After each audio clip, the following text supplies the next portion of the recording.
JFK would be considered a far right radical extremist because, you know, compared to JFK, Trump is a moderate.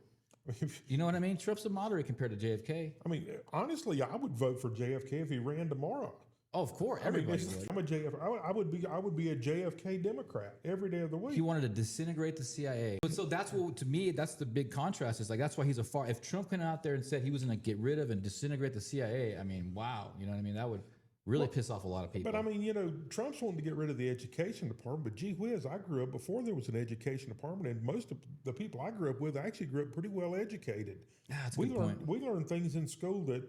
You know, I'm still a member of a Facebook group with people that I grew up with and the folks that I grew up with and graduated high school with. And if you took the mean average of people there with common sense and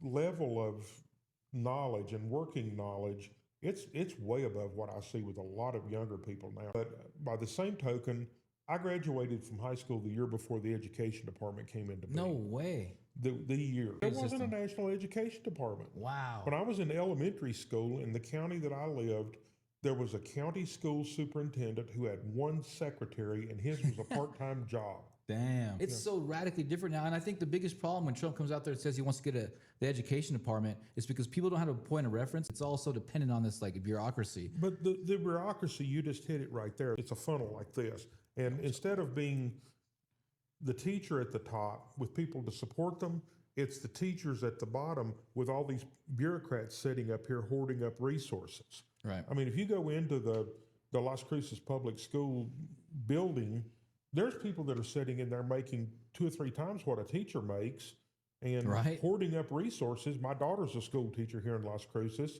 and she has to go to Walmart and buy her own supplies for her schoolroom. Yeah. Based on what? And I honestly, I know how bad the public education system is. I've been through it. I graduated high school to 1.75, I believe it was. I never even went, and they just pushed me through. But, you know, I was able to still join the military, and I had a hard time in the military because I was so uneducated. I had a hard time reading and comprehending basic, like, manuals and stuff. And I've gotten really good at school ever since. But, man, I was so far behind in the education system. I had to retake, when I got out of the military, I had to retake English, retake math. You know, so I'm this 22-year-old guy taking these remedial education classes because the public education had failed me so bad. I wish we could pay them more and give them more freedom so they can actually teach, but they have so much restrictions they can't even teach. I would rather see the public education system go away personally.